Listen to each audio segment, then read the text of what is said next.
আমিরুল মুমিনিন যখন রাষ্ট্রপ্রধান, তখন গভীর রাত একটা লাঠি হাতে করে করে করে করে ঘোরাফেরা করেন। হযরত ওমরের ভয় নেই, একা একা রাত্রিবেলায় লাঠি হাতে করে হাঁটেন। অন্ধকার রাত্রে অনেক দূরে একটা আলো দেখা যায়, অনেক দূরে। এই আলোটা দেখে হযরত ওমর সেখানে গেলেন। তিনি বুঝতে পারলেন এই ঘরের মধ্যে মানুষ কোনো মুসিবতে আছে।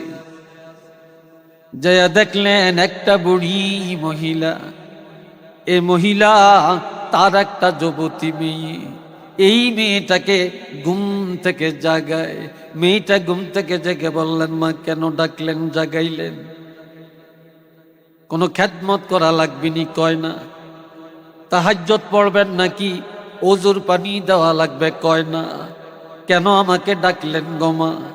মহিলা বলে, মা আমাদের কতগুলা বকরি, এই রাত্রি বেলায় বকরির দুধগুলি দহন করে নিব। মেয়েটা বলে, গভীর রাত্রে কেন, সকালে করা যাবে না? মহিলা বলে, না না, গভীর রাত্রে বকরির দুধ দোহাইয়া এর মধ্যে কিছু পানি মিশাইয়া দুধ বাড়াইয়া নিতে পারবো।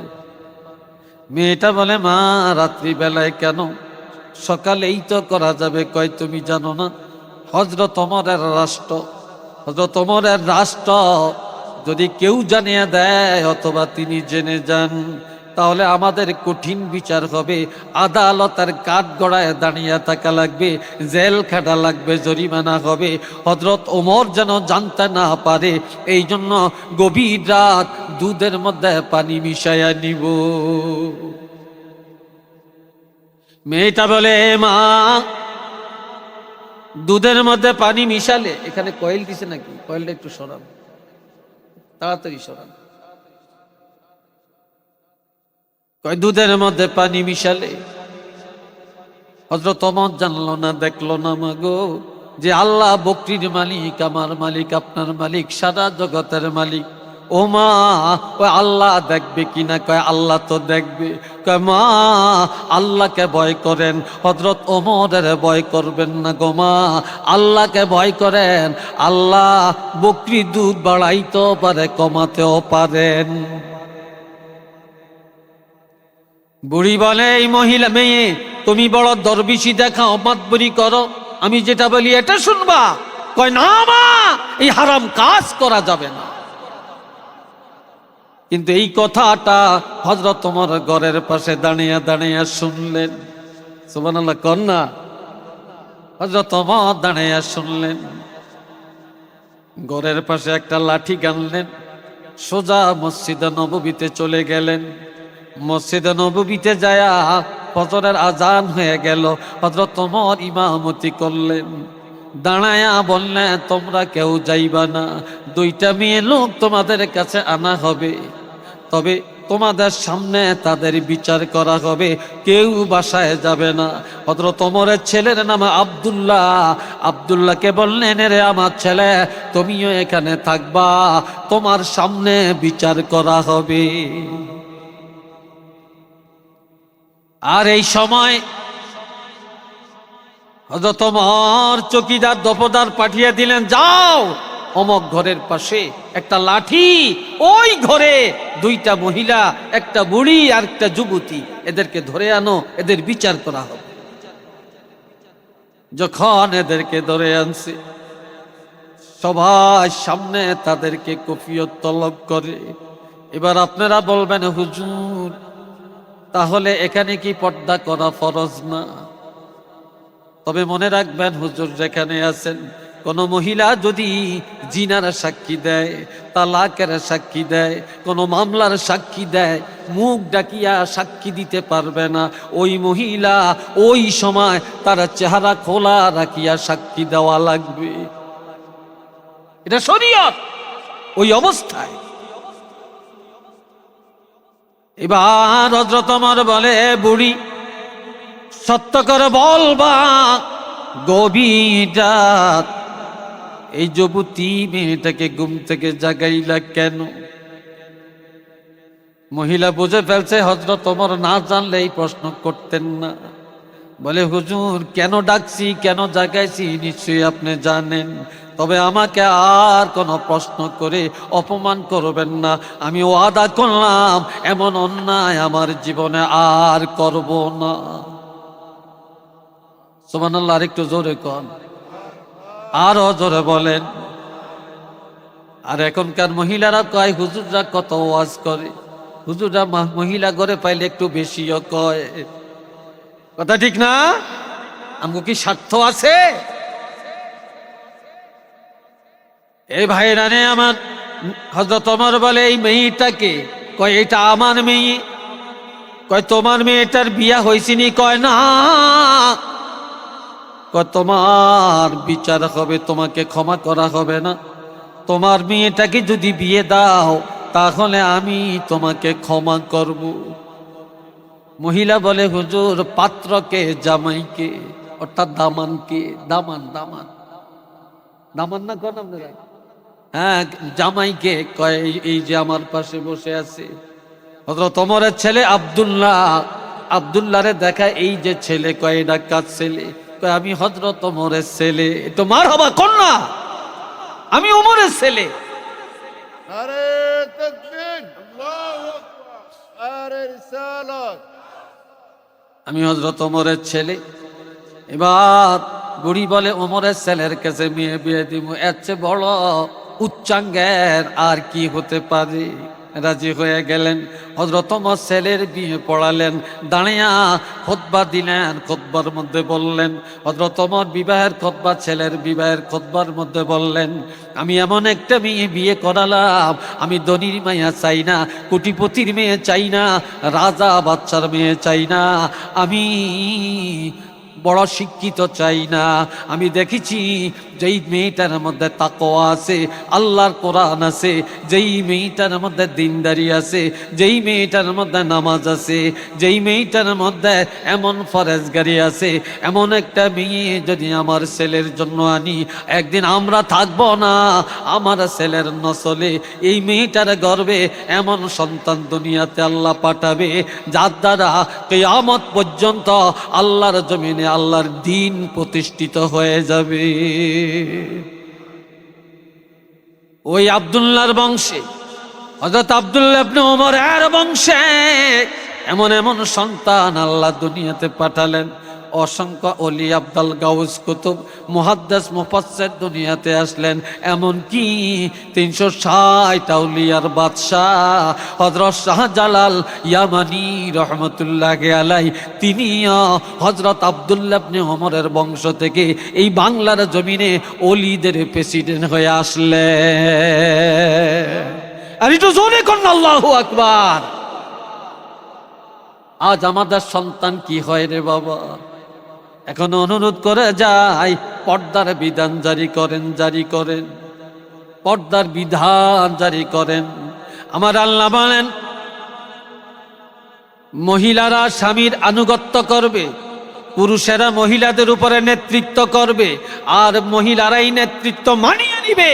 কেননা যখন মহিলারা নেতৃত্ব দেয়, মহিলারা মেম্বার হয়, চেয়ারম্যান হয়, এমপি হয়, মন্ত্রী হয়, মহিলারা দেশ চালায়, তখন এই দেশ খোদার গজবে পরিণত হয়ে যাবে।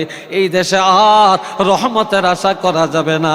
আর মহিলারা যখন রাষ্ট্রের ক্ষমতা হাতে নিয়ে নিবে, তখন আর কারো ঘরে কোনো মহিলা ধরে রাখতে পারবা না।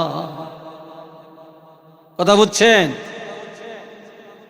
এই জন্য আমার আল্লাহ বলেন আর-রিজালু কাওয়ামুনা আলান নিসা, মহিলাদের উপরে নেতৃত্ব করবে তার স্বামী, মহিলাদের উপরে নেতৃত্ব করবে পুরুষ, মেম্বার, চেয়ারম্যান, দেশ চালাবে পুরুষেরা, রাষ্ট্র কায়েম করবে পুরুষেরা, আর মহিলারা আড়ালে থাকিয়া পুরুষের আনুগত্য করে যাবে।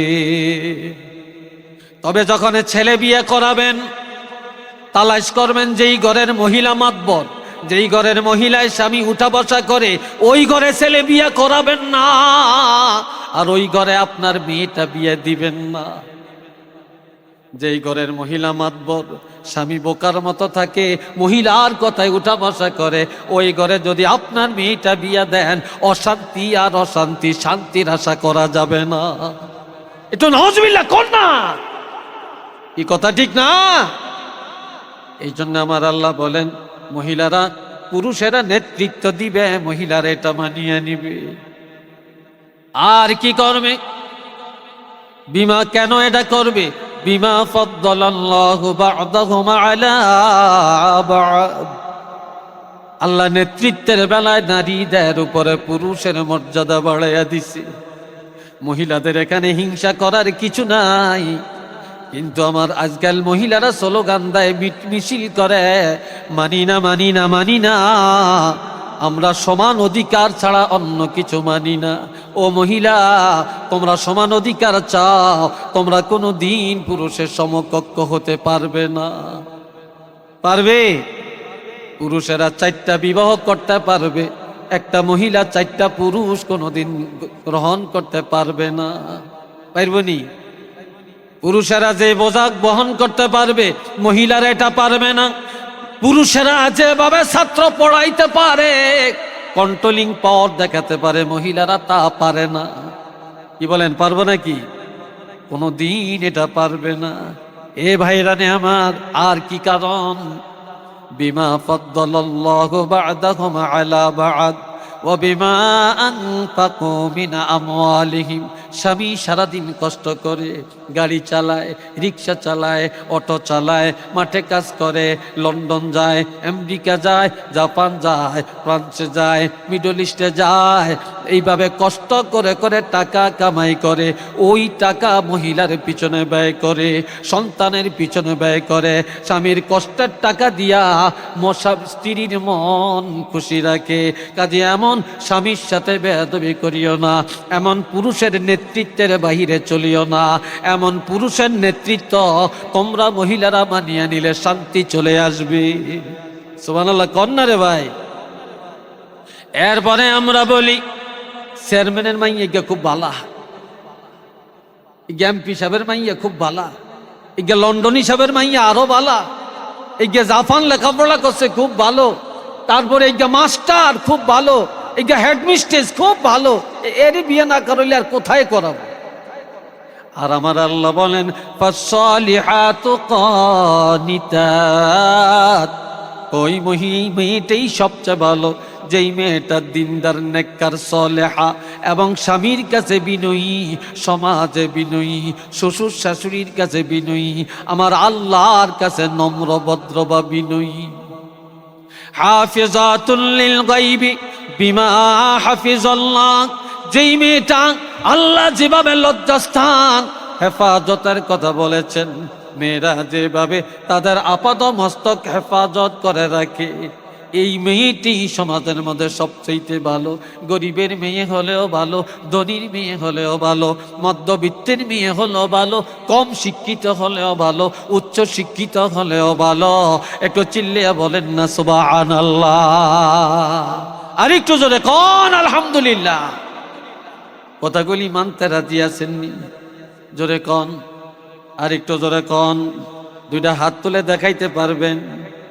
নারে তাকবীর, নারে তাকবীর।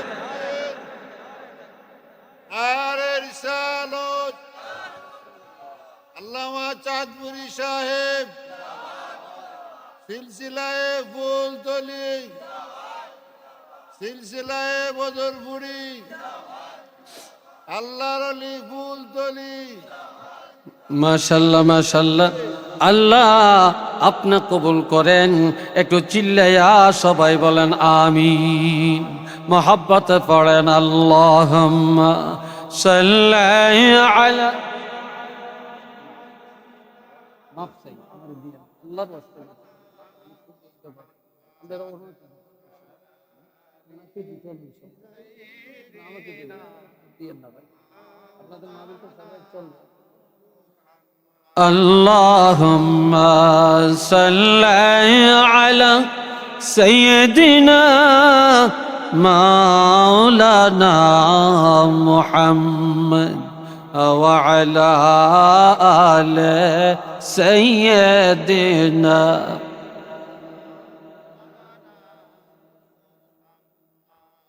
আসেন আমরা দাঁড়িয়ে নবীর একটু সালাম দেই। ইয়া নবী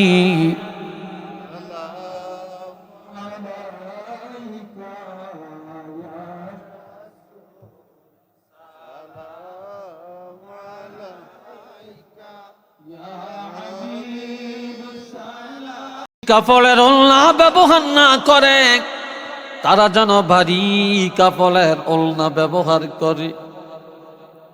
আর এই ওলনা যেন তাদের মাথা, তাদের ঘাড়, তাদের পিঠ, তাদের বক্ষদেশ পেঁচায়া রাখে, ডাকনা দিয়া রাখে। কেননা পুরুষের বক্ষ আর নারীদের বক্ষদেশ এক না, এক না। এই পৃথিবীতে যত নারী পুরুষ, প্রত্যেকের রিজিকের ভান্ডার হলো মায়ের বক্ষদেশ। এই মা গণের বক্ষদেশটা সকল নারী পুরুষের রিজিকের ভান্ডার। এই রিজিকের ভান্ডার যেন কারো নজরে না পড়ে, এটা যেন গায়ের প্রতি কারো আকর্ষণ তৈরি না হয়, এই জন্য ভারী কাপড়ের ওলনা যেন ব্যবহার করে।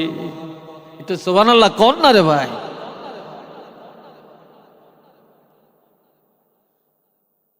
এরপরে আবারও বললেন ওয়ালা ইউবদিনা যিনাতাহুন্না, মহিলারা যেন কোনো অবস্থায় তাদের সৌন্দর্যের শাড়ি, সৌন্দর্যের পোশাক, সৌন্দর্যের অলংকার ব্যবহার করে হাটে বাজারে রাস্তাঘাটে বেগানা পুরুষের সামনে হাঁটাহাঁটি না করে। তারা যেন এগুলা গোপনে গোপনে ব্যবহার করে। তবে এগুলা তারা ব্যবহার করবে এক জায়গায়, ইল্লা লিবুলাতিহিন্না, মহিলারা সুন্দর পোশাক স্বামীর সামনে ব্যবহার করবে, এই যে অলংকার স্বামীর সামনে ব্যবহার করবে। আর জাক জমকের পোশাক আর চেহারায় মেকআপ লাগায়া সৌন্দর্য বাড়ায়া স্বামীর সামনে আসিয়া দাঁড়াবে। স্বামী যদি তার পোশাক আদি দেখে, চেহারা দেখে, জাক জমক দেখে যদি খুশি হয়ে যায়, তাহলে আমার আল্লাহ ওই মহিলার উপরে খুশি হইয়া সাথে সাথে ওই মহিলার গুনাহগুলি আল্লাহ মাফ করে দেয়।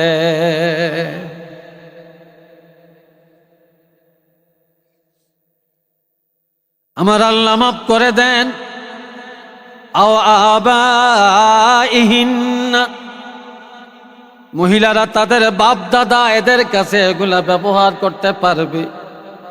এখানে আয়াতটা অনেক লম্বা, সংক্ষেপ কথা হলো, যাদের সাথে শরীয়তি বিবাহ হারাম, যেমন বাপ দাদা নানা, তারপরে ভাই, ভাইয়ের ছেলে, বোনের ছেলে, মামা, আপন চাচা, এদের সাথে বিবাহ হারাম।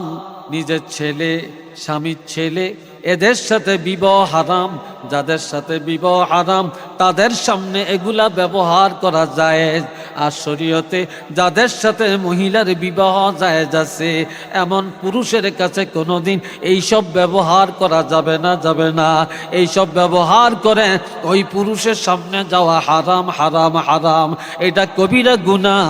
একটু চিল্লিয়া বলেন নাউযুবিল্লাহ, আরো জোরে কর নাউযুবিল্লাহ।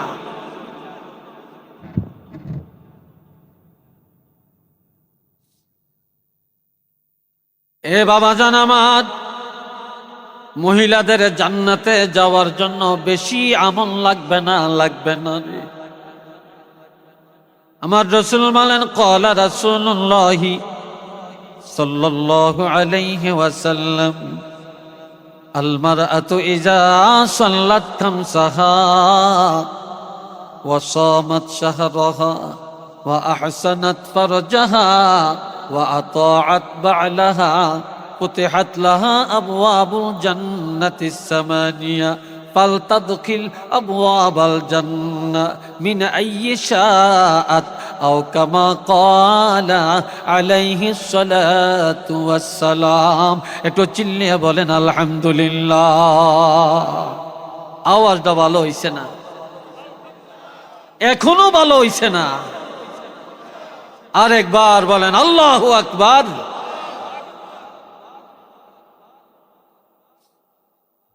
এরে আমার কলিজার টুকরা মুকিমপুর এলাকার আশপাশের এলাকার যুবক ভাইদেরকে বলছি, পর্দার আলের মা বোনদেরকে সবিনয় নিবেদন করে বলছি, গো মা, আমার রাসূল বলেন, কোন একজন মহিলা ঈমান গ্রহণ করার পর যদি 4টা আমল নিয়মিত পালন করে, বলেন কয়টা আমল? 1 নম্বরে আল মারআতু ইজা সাল্লাত খামসাহা, ইমানদার মহিলারা যদি ঈমান গ্রহণের পরে নিয়মিত 5 ওয়াক্ত নামাজ আদায় করে, মহিলারা যদি 5 ওয়াক্ত নামাজ আদায় করে, ওয়াসামাত শাহরাহা, মহিলারা যদি রমজানে বছরে 1টা মাস ফরজ রোজা আদায় করে, ওয়া আহসানাত ফারজাহা, মহিলারা যদি তাদের লজ্জাস্থান হেফাজত করে রাখে, গুপ্তাঙ্গ হেফাজত করে রাখে, তারা যদি স্বামীর আমানত খেয়ানত না করে, ওয়া আতাআত বালাহা, মুমিনা নারীরা যদি স্বামীর আনুগত্য করে, স্বামীর কথা মতো চলে, স্বামীর মনে কষ্ট দেয় না, ব্যথা দেয় না, কোনো দিন স্বামীর সাথে উচ্চ বাচ্চে কথা বলে না, আমার রাসূল বলেন এই মহিলার জন্য আল্লাহ পাক 8টা জান্নাতের দরজা খুলে দেন। যে কোনো দরজা দিয়া মহিলা হাসতে হাসতে দৌড়ায়া দৌড়ায়া জান্নাতে চলে যাবে।